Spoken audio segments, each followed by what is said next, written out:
오늘 저는 본문의 말씀을 가지고 아브라함과 멜기세덱이라는 제목으로 함께 은혜를 나누려고 합니다. 한번 따라합시다. 아브라함. 사실 제가 아브라함이라 적어놨지만 아직까지 아브라함이 안 됐죠.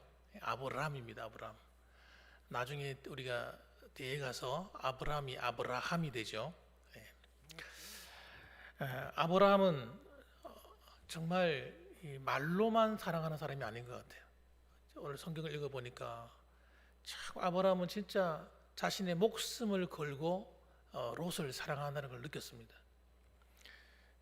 전쟁의 연합군대에 의해서 소돔과 고모라가 완전히 그냥 공격을 당해서 망해버렸죠. 그래서 거기 있는 모든 사람들 다 끌려갔습니다. 끌려가고 그 재물들이나 물질 모아놓은 거 다 가져가고, 그래가지고 롯이 포로가 되어서 끌려가는데, 아니 그 연합군과 싸워서 롯을 구출할 생각을 어떻게 합니까? 저다도 못할 것 같아요. 저라도 할 수 없는 일이에요. 근데 이 아브라함이 목숨을 걸고 자기 집에서 훈련시키고 준비한 318명의 그 밑에 있는 사람들을 거닐고 그 전쟁에 뛰어드는 겁니다. 이야, 여러분 318명, 그것도 많은 숫자지요. 아브라함한테 얼마나 많은 숫자입니까? 그러니까 보세요. 하나님께서 뭔가를 맡기고 시킬 때는요, 그냥 시키는 거 아니에요. 하나님이 아브라함을 통해서 가나안 땅으로 보내시고 또 하나님이 앞으로 하실 하나님의 나라를 세워갈 때 그냥 하셨겠습니까? 하나님께서 이 롯의 가문을 축복하시고 힘을 주어서 그 주변 사람들에게 나약해서 침략을 당하거나 공경에 처하지 않도록 하나님께 물질적인 축복도 선물로 주시고 또 밑에 사람들을 거닐 수 있도록 그런 리더십도 주시고 하나님께서 그런 능력을 다 주신 겁니다. 그때 뭐 아브라함의 나이가 작습니까? 작은 나이가 아니거든요. 70대 중반을 지났으니까 이제 70대 후반 아닙니까? 80이 다 되었을 거예요 아마. 그런 나이인데 목숨 걸고 318명의 자기 밑에 있는 종들을 거느리고 그리고 전쟁에 뛰어든 겁니다. 정말 놀랍습니다. 놀라워. 그런데 더 놀라운 것은 뭐냐면 그 전쟁에 나가서 싸웠는데 그 4명의 왕들이 거느리고 있는 연합군을 갖다가 박살내었다는 거예요. 박살내고 쳐부수고 그리고 사로잡혔던 그 소돔과 고모라 백성들과 롯과 그리고 재물들 빼앗긴 거 다 가지고 다 돌아온 거예요. 이게 또 놀라운 기적입니다. 이걸 보면 여러분 깨닫지요.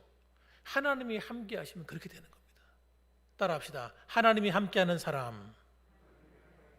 하나님이 함께하는 사람은요, 뭘 해도 된다니까. 뭘 해도 돼요. 그러니까 여러분 우리는 어디에 관심 가져야 되냐면요, 어떻게 하면 돈 많이 벌까, 어떻게 하면 좋은 옷을 입을까, 어떻게 하면 잘 살까, 여기다 초점 맞추지 말고 어떻게 하면 하나님과 동행하는 삶을 살까, 어떻게 하면 하나님과 함께 할까, 여기에 관심 가지셔야 돼요. 거기에 초점을 딱 맞춰야 나머지가 자동적으로 세팅이 되는 거예요. 그런데 하나님과 함께하는 생활은 버려 던져버리고 이 땅에서 잘 먹고 잘 사는데 초점을 딱 맞추게 되면 여러분 헛수고하게 되는 거예요. 롯과 같이 되는 겁니다. 여러분. 어느 순간 다 날아가는 거예요. 나하고 아무 상관이 없는 겁니다. 그래서 하나님이 함께 하시니까 하나님이 이 아브라함에게 뭘 가르쳐 주시겠어요? 하나님과 만나 직접 얘기도 하신 하나님이신데, 하나님과 아브라함과 얘기하는 하나님이시니까 뭘 안 가르쳐 주시겠어요? 하나님이 방법을 다 가르쳐 주셨을 거예요. 그래서 아마 내 생각에는 이 사람들이 승리에 도취돼 가지고 부어라 마셔라 하고 술 취해 가지고 막 이래 잠이 들었을 때, 골아 떨어져 있을 때, 한밤중에 아마 쳐들어갔을 거예요. 그래가지고 그 제일 우두머리 된 놈들, 그 천막들을 다 알아놨다가 거기다 불을 질러버리면 끝나는 거지 뭐. 그리고 그들이 무기도 다 내려놓고 있을 거 아니에요. 그 나오는 놈들마다 하나씩 찌르는 거. 저보고 시켜도 그 정도 하겠는데 하나님이 주신 지혜로 하면 더 놀라운 지혜가 아니겠습니까? 자, 승리했습니다, 여러분. 그리고 이 돌아오는데 그 돌아올 때 발걸음이 얼마나 기뻤을 것이고 롯은 또 얼마나 기뻐했겠습니까? 야, 우리 삼촌이 야 이럴 줄 몰랐네. 이렇게 나를 사랑하셨구나. 아마 그때 아브라함의 사랑을 깨달았을 거예요. 그 돌아오는데 뭐 휘파람이 났게 휘파람도 불고 노래도 부르고 난리가 나겠죠. 자, 그런데 17절 보니까 아브라함이 그돌라오멜과 그와 함께한 왕들을 쳐부수고 돌아올 때에 소돔 왕이 그 소식을 듣고 나왔습니다. 너무너무 반가운 소식이잖아요. 소돔 왕이 아이고 이제 다 망했구나, 다 망했어. 그리고 자포자기하고 있는데 소돔 왕이 사회 골짜기, 다른 말로 하면 왕의 골짜기라는 이름을 가진 그 골짜기로 나왔어요. 이 골짜기는 이렇게 지금 깊은 골짜기가 아니라 쭉 평야가 펼쳐지는 그런 골짜기일 거예요, 아마. 거기서 돌아오는 모습을 보고 반가워가지고 막 기뻐하는 거죠. 그때 누가 함께 오냐? 18절 한번 보시면 또 누가 함께 오냐면 살렘 왕 멜기세덱이 떡과 포도주를 가지고 나왔으니 그는 지극히 높으신 하나님의 제사장이었더라. 지금까지 한 번도 나오지 않았던 한 사람이 등장하는데 그 사람이 누구냐면 살렘 왕이라고도 불리는 멜기세덱이라는 사람입니다. 이 사람에 대한 기록이 없어요, 성경에. 그런데 이 멜기세덱이 중요한 것은 지극히 높으신 하나님의 제사장이라는 거예요. 그러니까 하나님을 섬기는 제사장, 정말 귀한 사람입니다. 이 가나안 땅에 이런 사람이 있었어요? 가나안 땅은 여러분 셈족이 있는 곳이 아닙니다. 여기는 가나안 땅은 함족이 있는 곳이에요. 함 족속이 있는 땅. 그런데 어떻게 거기에 하나님을 섬기는 왕이면서 제사장이면서 그리고 그런 직분을 가진 사람이 있는 거예요. 마치 예수님처럼. 예수님도 그렇잖아요. 왕이면서 제사장이면서 그다음에 뭐지? 선지자잖아. 그리스도라는 말이 그런 뜻 아닙니까? 어쨌든 여러분, 이 아브라함은 이 전쟁을 통해서 아마 그 가나안 지역에 유력한 인물이 됐을 겁니다. 그 전까지는 잘 몰랐는 사람인데 이 전쟁을 통해서 아브라함의 위상이 하늘을 찌르듯이 올라간 거예요. 높아진 겁니다. 야, 이걸 보면요 깨달아요. 제가 하나님이 한 사람을 유명하게 만드시려면 별로 어려운 일이 아니구나. 어려운 일이 아니야. 하나님이 한 사람을 갖다가 높이려고 그러면요 한순간이에요. 한순간 번쩍 들어 올리시는 거예요. 그래서 오늘 제가 여전도에 헌신 예배할 때도 죄송합니다. 원래를 할 때도 오늘 말씀을 전했는데 야고보서 1장 21절에서 26절까지 말씀을 전했습니다. 거기 보면 어떤 말씀이 나와 있냐면 하나님 말씀을 실천하는 자가 되는다. 그 실천하는 것을 복을 받게 된다 하는 그런 말씀이었어요.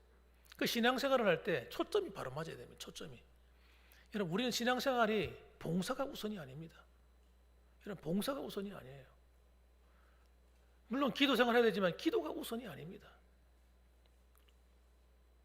예배가 중요하지만 예배가 우선이 아니에요. 우리는 하나님을 섬기고 사랑하는 법도를 알고 하나님 말씀을 붙드는 것이 더 우선이 돼야 돼요. 다른 거 다 하고 하나님 말씀을 놓쳐버리면 모든 게 사상누각이라 다 무너지는 겁니다. 다 끝나는 거예요. 그런데 여러분 우리가 그걸 모릅니다. 왜? 사탄이 속이니까. 마귀가 중요한 걸 탁 속이는 교회 안에다가 믿음으로 구원 얻는다고 하면서 그리고 신앙생활도 믿음으로 하면 되지 이러면서 하나님이 다 하신다고 말하는 거예요. 무슨 성경에도 없는 이야기를 하고 있는 거예요. 어디 하나님이 다 해줍니까? 해주기를. 성경은 끊임없이 얘기하는 거예요. 하나님 말씀대로 살아야 돼. 순종해야 돼. 그래야 복을 받아. 구원을 받아가 아니라 이미 구원을 받았는데 구원받은 성도들이 하나님 말씀을 떠나 살면 아무 소용없어. 주여 주여 하는 자마다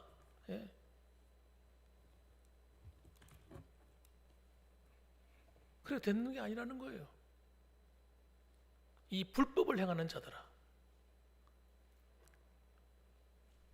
얼마나 사탄이 오늘날 한국 교회를 속여가지고 성도들을 갖다가 타락시키고 부패하게 만드는지 생각만 하면 그냥 미워요, 미워. 이런 마귀 새끼. 그래서 교회마다 문제가 투성이 문제 투성이. 하나님 말씀에 순종하지 않는 성도들이 뭐 하겠습니까? 자기가 우상이 되고 자기 마음대로 하고 자기 뜻대로 다 해버리는 거예요. 막 사는 거예요. 막 교회 와서도 함부로 큰 소리 치고 막 자기 마음에 안 들면 막 고함도 지르고 다투고 하나님 두려운 줄 모르는 거예요. 제정신이 아닌 거지 이런 사람들은.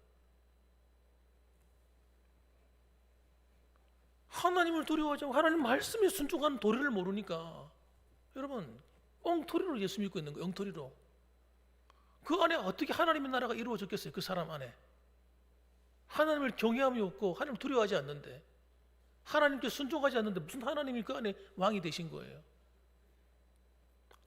거짓말하는 거예요. 거짓말. 스스로가 스스로를 속이는 거지. 그대로 살아야 복이 된다고 성경은 구약에도 말하고 신약에도 말하는데 목사들이 하는 이야기가 구약은 물질적인 축복이고 신약은 영적인 축복이래. 참 진짜 성경을 어디로 읽었는지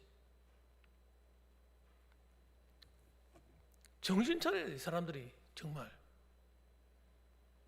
한국교회 책임은요 목사들 책임이에요. 첫째는 하나님 앞에 가면 혼날 사람이 한두 사람이 아닐 거라 내 생각에는. 큰 교회 목회하는 게 중요한 게 아닙니다. 작은 교회 목회한다고 부끄럽게 길 것도 아니에요. 하나님 말씀을 똑바로 안 가르치는 그건 여러분 아무 소용이 없는 겁니다. 큰 교회 한다고 해서.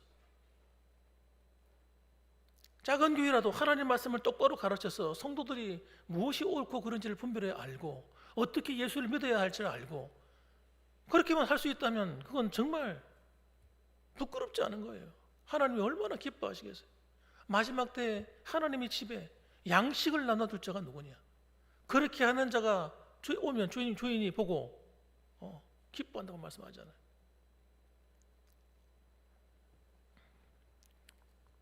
그러니까 여러분 하나님이 주시는 진짜 영적인 복은 여러분 내가 영적인 복 주세요 무슨 복 물질적인 복 주세요 이런 데가 되는 게 아닙니다.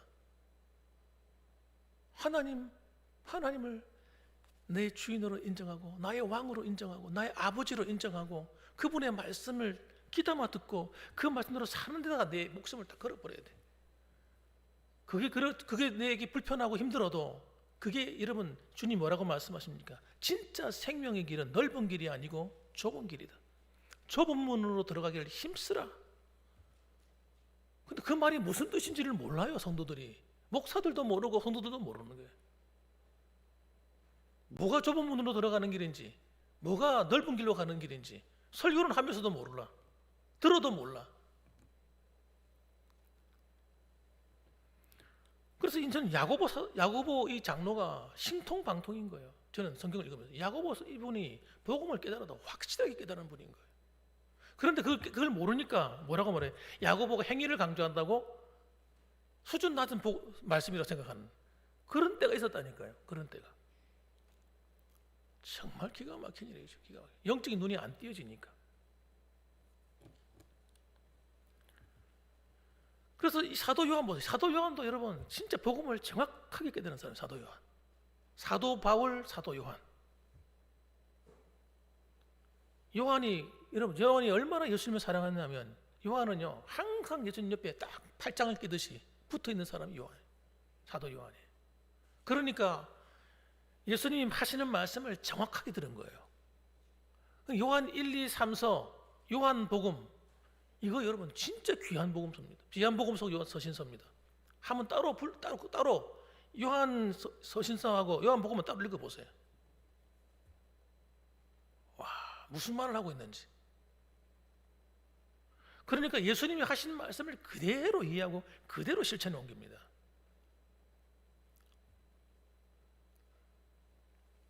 요한 3서 1장 2절에 보면요 뭐라고 말하냐면 하나님의 축복이 어떻게 오는지를 설명을 해줍니다. 사랑하는 자여 네 영혼이 잘됨 같이 네가 범사에 잘되고 강건하기를 내가 간구하노라. 이게 거꾸로 뒤집어지면 안 돼요. 왜 이 말을 기록했겠습니까? 사랑하는 가이오 장로에게 축복의 말을 전하는 거예요. 왜냐하면 이 가이오가 뭐가 잘 된 사람이야? 영혼이 잘 된 사람인 거예요. 영혼이 잘 됐다는 건 뭐 신비한 이런 걸 말하는 게 아닙니다, 여러분. 하나님 말씀에 순종한다는 거예요, 이 말은. 그래서 가이오가 정말 가난한 사람, 어려운 사람을 도와주고 장로로서 정말 순례 전도자들이 교회마다 다니면서 이렇게 도움을 요청하잖아요. 먹을 게 없고. 왜? 성경에 보니까 예수님이 하시는 말씀이 아무것도 가지지 말고 빈손으로 전도하라니까. 정말 그렇게 순회 전도하는 사람들이 많았습니다. 그다음 초대교회 당시에. 그럴 때 이 가이오 장로가 그런 사람을 모셔다가 주의 일을 한다고 수고한다고 먹을 것을 주고 그렇게 잘 챙겨줬어요. 잘 섬겼습니다. 그런데 어떤 사람은 이름도 거론하기 싫어요. 그런 사람은 그런 사람들 찬밥 대접하고 내가 쫓아버리고, 예? 망신을 주고 막. 아니, 같은 예수 믿는 사람인데 그런 사람이 있다니까요. 어떻게 그렇게 생각이 다릅니까, 가이오하고? 여러분, 내 영혼이 잘된 같이 이렇게 말하는데 이 말이 무슨 말인지 읽어놓고도 몰라요. 관심 어디 있어요? 뒤에 있는 범사가 잘 되고 강건하기를 강건하. 범사가 잘 되고 강건이 건강한다는 거죠. 건강에 복 받기 원하고 모든 일이 잘 되길 바라는데, 그런데 내 영혼이 잘 되는 게 뭔지를 모르는 거예요. 그래 못 받는 거지, 복을. 이 말씀을 아무리 암송하고 있어도요, 무슨 뜻인지 모르면요, 그 복을 못 받는 겁니다. 내 영혼이 잘 된다는 게 뭐겠습니까, 여러분? 예수님을 바르게 믿어가지고 정말 하나님 말씀에 순종하고, 정말 여러분, 교회에 하나님 말씀하시는 것처럼 성도를 섬기고 종이 돼가지고 하나님 말씀에 순종하는 거예요, 그렇게. 그러니까 하나님이 그를 그냥 두실 수가 없어. 범사에 잘되게 할 수밖에 없고 건강 주실 수밖에 없는 거예요. 건강 주세요 안 해도 됩니다, 여러분. 내가 말씀드렸잖아요. 먼저 그의 나라와 그 일을 구하면 내 안에 하나님 나라가 내 안에 이루어져서 그의 나라가 이루어지고 순종하는 이 시스템, 하나님 말씀 앞에 순종하고 하나님 말씀을 절대적으로 귀하게 여기고, 내가 아무리 불리하고 내가 아무리 좀 손해가 온다 할지라도 하나님 말씀대로 살기를 결단하면 그 나머지는 하나님이 책임져 버리는 겁니다. 이 모든 걸 너에게 더하시리라.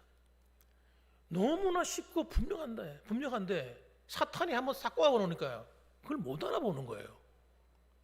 이 설교를 내가 우리 교회 와가지고 몇 년을 해도 못 알아듣는다니까.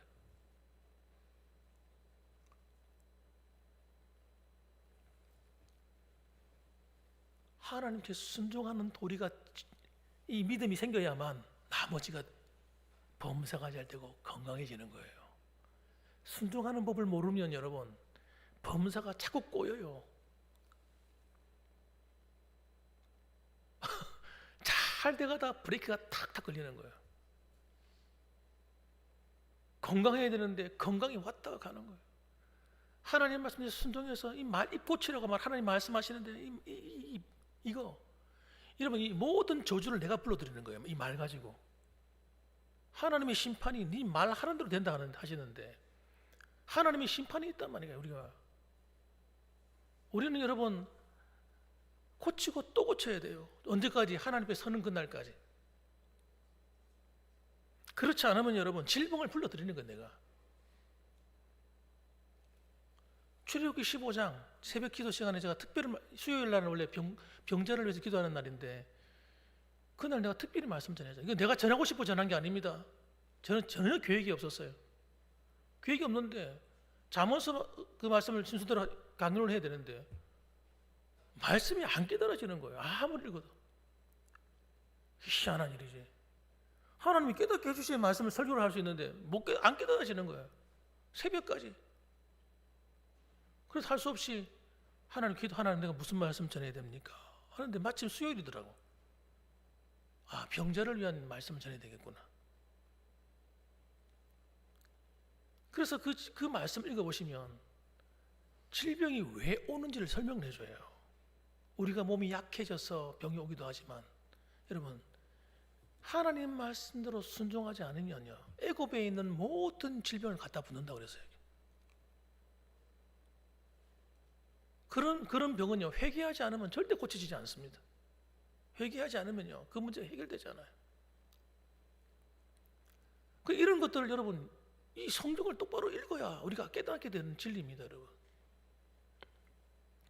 그래서 우리가 정말 아브라함의 믿음의 아버지, 아브라함이 정말 믿음이 좋아, 이럴 게 아니고, 따라합시다. 나도 아브라함처럼 믿자. 아브라함처럼 믿어야 돼요. 아브라함처럼 하나님 말씀에 순종해 보자 이거예요. 아브라함이 복을 그냥 받았습니까? 그 당시에 310명의 밑에 종들이 있으려고 그러면요, 그 종만 있었겠어요? 여자 종들은 없었겠습니까? 이건 대기업이에요, 대기업. 지금으로 말하면 어마어마한 기업입니다. 그 당시에 이와 같은 부자가 또 한 사람 있었는데, 욥도 대단한 부자였어요. 그런데 욥의 신앙이요, 얼마나 대단합니까? 자식들이 하나님께 범죄하고 잘못된 길로 갈까 봐서 어떻게 합니까? 하여튼 간에 잔치를 벌이고 나면 번제를 드려서 아이들이 죄를 회개하게 하고 하나님 말씀에 서도록 자녀들을 철저하게 훈련시켰어요. 여러분, 그러니까 그 자녀들이 죽어서 다 어디 갔겠습니까? 그 믿는 믿음 가지고 다 천국 간 거예요, 천국. 그런데 그런 믿음이 준비되지 않았는데 사고가 나가지고 애들이 다 죽었어. 그럼 걔들 어디 있겠어요? 그 욥의 신앙이 여러분, 아브라함의 신앙과 같은 그런 신앙을 갖고 있는 거예요. 그러니까 고난이 와도 그 고난을 전부 다 축복으로 바꿔버리잖아요. 예. 우린 그런 믿음을, 이 아브라함의 믿음을 가져야 돼요. 그 다음에 우리가 한 가지 마지막으로 살펴야 될 것은 샬롬 왕 멜기세덱인데, 18절에 보니까 그는 지극히 높으신 하나님의 제사장이었더라. 멜기세덱은 다시 말씀드리지만 정말 예수님과 닮은 사람이고 신비한 사람입니다. 이 사람이 처음과 나중을 알 기록이 하나도 없는 사람이에요. 그런데 중요한 사실은 아브라함이 그를 인정했다는 거예요. 살렘 왕이란 말은 평화의 왕이라는 뜻입니다. 평화의 왕. 예수님이 어떤 분입니까? 하늘과 땅의 평화를 만들어내러 이 땅에 오셨어요. 사람과 사람의 관계를 화평하게 만들어 오셨어요. 그 예수 그리스도 안에서는요, 모든 원수가 다 사라져야 돼요. 성도들 교회 안에도, 성도들 안에도 원수가 있으면 안 돼요. 미워하는 사람이 있으면 안 돼요. 다 그때 다 풀어가지고 마음의 상한 것들이 다 풀어져 있어야 돼요. 왜? 주님이 그 안에 계신 사람은 그렇게 해야 되는 거예요. 왜? 예수님 그거 하러 오셨기 때문에. 떡과 포도주. 희한하게도 이분이 뭘 들고 나왔어요? 떡과 포도주를 들고 왔습니다. 떡과 포도주가 뭡니까? 요한복음 6장에 보게 되면 예수님의 살과 피라고 기록되어 있어요. 예수님의 살과 피. 그래서 이 떡과 피는 여러분, 예수님의 살과 피를 상징합니다. 너무너무 신비하죠. 그 다음에 이 보면 지극히 높으신 하나님의 제사장이에요. 왕인데, 틀림없이 왕인데도 불구하고 어떻게 하늘의 제사장으로서 살고 있는지. 따라합시다. 예수님은 만왕의 왕이시고 우리의 제사장이시다. 그리고 그분은 우리의 죄를 위해서 기꺼이 십자가에 죽으심으로 우리의 모든 죄를 사해 주시는, 예수님 이름으로 어떤 죄든지 가지고 나오면 다 용서해 주시고 우리를 구원해 주시는 그런 우리의 참 제사장이 아니십니까?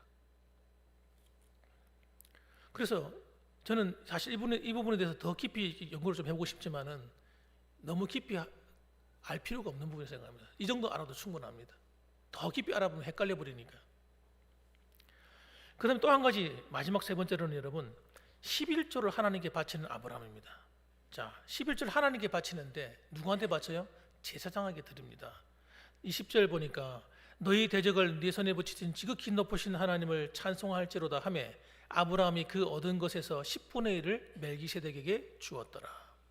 하나님은 눈에 보이지 않으시니까 하나님 그 감사하는 마음을 어떻게 표현한 거예요? 11조로 구별해가지고 자기가 얻은 소득, 전쟁터 나가가지고 적군의 것을 전부 다 가져왔잖아요. 다 뺏어왔잖아요. 그 재물이 어마어마했을 거라 생각해요. 제 개인적으로 엄청났을 겁니다. 그 10분의 1을 멜기세덱에게 주어서 하나님께 드린 바 되었습니다. 그리고 이걸 보면 여러분 11조가 여러분 주일을 성수하는 이 안식일에 대한 개념도 여러분 율법에서 온 것이 아님을 알게 되고, 그렇죠? 창조 이후에 안식일을 안식하도록 하셨잖아요. 마찬가지로 11조도 여러분 율법에서 온 게 아닙니다. 이걸 보게 되면 언제부터 왔습니까? 이미 오래전부터 이 관습이 있는 거예요. 하나님께 드리는 이 11조라는 개념이. 왜 11조를 하게 하셨을까? 왜 11조를 하게 하셨을까? 예. 여러분 11조를 하게 하신 것은 이유가 있습니다. 왜냐하면 11조를 드림을 통해서 이 물질의 주인이 누구인지를 알게 하는, 고백하게, 신앙의 고백을 하게 만드는 거예요. 따라합시다. 물질의 주인이 하나님이십니다. 신앙의 고백인 거예요. 그래서 물질의 공급자도 누굽니까? 하나님이세요. 여러분에게 물질의 문을 열어주시고 자녀들에게 물질의 문을 열어주실 분이 누굽니까? 하나님이세요. 그러니까 믿음이 없는 사람은요 11조 할 수가 없는 거예요. 이 믿음이 없으면, 하나님이 내 삶에 축복해 주시면 물질이 생긴다는 이 개념을, 이 원리를 모르면, 믿어지지 않으면 절대 11조를 할 수가 없어요. 그래서 여러분 11조는 그냥 단순한 헌금이 아닙니다. 여러분 내 신앙의 고백이지. 따라합시다. 11조는 신앙의 고백이다. 믿음의 고백이요 신앙의 고백인 거예요. 그래서 약속이 있어요. 약속. 하나님 앞에 이런 믿음으로 사는 자에게는 하나님의 약속이 따라오는 거예요. 축복이 따라올 수. 적은 물질을 할지라도 손해보지 않도록, 물질이 빠져나가지 않도록 하나님 막아주신단 말이에요. 그리고 물질을 또 모이도록 만들어주셔요. 그런데 이 물질을 아무리 많이 벌어도 어떤 사람은 안 모여요. 안 모여. 그 희한한 일이에요. 다른 사람보다 월급도 배나 많이 받고 사업에서도 돈도 많이 버는데 이상하게 물질이 안 모여. 어떻게 이 전대에 구멍이 났는지 이리 빠지고 저리 빠지고 보면요 별로 남는 게 없어. 목회자들도 똑같습니다. 어렵다고 밖에 나가 일하는 그런 사모님들 계시잖아요. 그 잘못됐다고 말하는 건 어려운 교회니까 벌어야 되죠. 그런데 여러분 이상한 원리가 하나 있어요. 돈을 버나 안 버나 여러분 물질이 똑같다는 거예요. 안 모인다는 겁니다. 안 모인다는 거예요. 희한한 거예요. 하나님은요 주의 종들을 넉넉하게 안 만드시는 거예요. 왜? 주의 종들이 넉넉하고 물질이 많으면 주의 일을 하는데 관심이 별로 없어지는 것 같아요. 만일 어느 날 제가 밖에 나갔다가 로또를 받았어요. 로또를 사가지고 로또 복권을 사가지고 로또가 한 30억 정도 돈이 들어갔어요. 그럼 제가 어떻게 할까요? 저는 아찔합니다. 아찔해. 그거 가지고 돈이 있고 이러면 땅 사는 데 관심이 있고 집 사는 데 관심이 있고 그 돈 가지고 뭐 돈 쓰는 거 모으는 데 관리하는 데 신경 쓰지 않겠어요? 투자하고. 그러면요 성경 앞 말씀을 읽고 기도하는 일에 관심이 없어질 것 같아요. 그거 바빠가지고 교회 돌아보는 일에, 교회 하는 일에 관심이 별로 없을 것 같아요. 그래서 하나님께서 물질의 축복을 안 주는 거예요 저한테. 그래서 저는 불만이 없어요. 하나님께 불만이 없어. 감사해요. 저는 돌아서면 감사할 뿐입니다. 그런데 마귀가 속입니다. 야 은퇴하면 어떻게 은퇴하면 어떻게? 목사들한테 공통적으로 속이는 게 있어요. 은퇴를 준비해야 돼. 웃기는 소리 하고 있네 진짜. 하나님을 뭘로 보고 진짜. 그 믿음이 없으면요 은퇴 준비합니다. 돈 모아가지고 땅 사고 막. 저는 이상한 믿음이 있어요. 하나님이 책임질 것이다.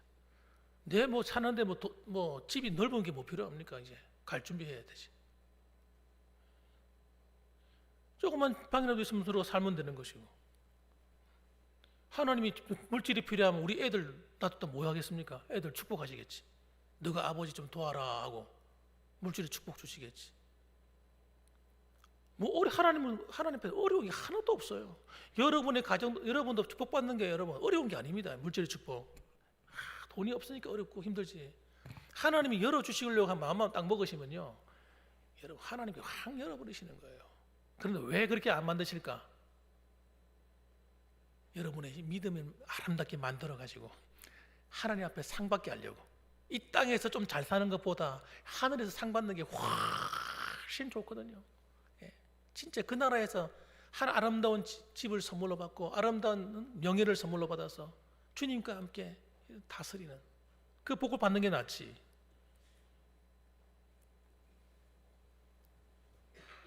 그래서 여러분 하나님은 우리에게 11조를 하게 만드시는 거예요. 그래서 우리 믿음을 테스트하시는 거예요. 테스트. 이 아브라함이 얼마나 대단한 사람이냐면요, 물질에 욕심을 안 가집니다. 그래서 하나님이 주신 줄 알기 때문에. 23절 말씀 한번 읽어봅시다. 시작. 네 말이 내가 아브라함으로 치부하게 하였다 할까하여 네게 속한 것은 실 한 오락이나 들매끈 한 가닥도 내가 가지지 아니하리라. 그래서 뺏어와 되찾아온 것 같잖아요. 그걸 그대로 다 돌려줍니다. 야, 내 같아도 물질에 욕심 생기지 않겠습니까? 이러면 사람이 돈이 많다고 해가지고 욕심이 없는 게 아니거든요. 돈이 많으면 더 갖고 싶어요. 더 많이 갖고 싶은 겁니다. 인간의 본능이 그런 겁니다. 그런데 그 찾아온 거, 야, 너 대가 내놔. 얼마든지 그럴 수 있잖아요. 소돔과 고모라 왕한테, 야, 내가 찾아왔으니까 절반은 내놔. 소돔과 고모라가 너무 알아요. 그러니까 다 가져가라. 이거 다 가져가라. 우리 아이들만 돌아주고 우리 자손들만 돌려주고 사람만 돌려보내라. 나머지 다 가져도 괜찮다. 그런데 이 아브라함이 뭐라고 말합니까? 아니다, 다 가져가도록 다 잡아요. 내가 너 때문에 내가 부자가 됐다는 말 듣고 싶지 않아. 난 하나님이 내게 복을 주셨다고 말하고 싶어. 그러는 거 멋있는 말을 하는 거예요. 아브라함이 알고 있는 거예요. 내가 욕심부려가 되는 문제가 아니고 물질은 네가 안 줘도 하나님이 줘. 이런 믿음이 있는 거예요. 이런 믿음이. 우리가 이런 믿음, 멋있는 믿음 가지셔야 돼요. 한번 따라합시다. 물질은 하나님이죠. 하나님이죠. 여러분, 건강도 누가 줘요? 하나님이죠. 이런 믿음 가지셔야 돼요. 그래야 여러분 우리가 진짜 하나님을 사랑하는 법을 알게 돼요. 그래야 하나님 축복을 받습니다, 여러분. 그래서 바른 신앙은 다른 데 있는 것이 아닙니다. 하나님 말씀을 붙드는 거예요. 그리고 그 말씀들을 순종한 기초에 딱 서는 겁니다. 말씀을 우습게 여기고 하나님 말씀에 순종하는 삶을 가볍게 여기게 되면 여러분 내가 원하는 것이 다 화가 돼요. 별로 도움이 안 됩니다. 그러나 좀 고달프고 어려워도 저는 하나님 말씀대로 살래요. 하나님 말씀하신 그 길로 갈래요. 좁은 길이지만, 좁은 문이지만 그 길로 갈래요. 그 길이 생명의 길이에요. 이러고 쫓아가면요, 그 나머지는 하나님이 알아서 하시는 거예요. 두고 보세요. 진짜 그런가 안 그런가 한번 해보시라니까. 하나님은 여러분의 자녀들, 여러분의 가정의 일들 다 돌보십니다. 하나님이 왕인데 그분이 알아서 하시지. 하나님이 왕이 되어 계신데 누가 내 걸 도둑질해가? 누가 내 건강을 도둑질하고 내 삶을 도둑질해? 누가 도대체? 우리 애들 누가 함부로 건들려? 쌍꺼풀 터지려고. 하나님이 우리 왕인데 그분이 돌보고 계신데 이런 배짱을 갖고 사셔야 됩니다, 여러분. 그러면 여러분 약해도 괜찮고 건강해도 괜찮고 또 부족해도 괜찮고 넉넉해도 괜찮은 거예요. 다 여러분 하나님께서 알아서 해주신다니까. 오늘도 이 믿음을 가지고 여러분 아브라함의 믿음이 뭔지를 똑바로 아셔가지고 그 믿음으로 서서 달려가는 저와 여러분들 되시기를 주님의 이름으로 축원합니다. 아멘. 기도하십시다.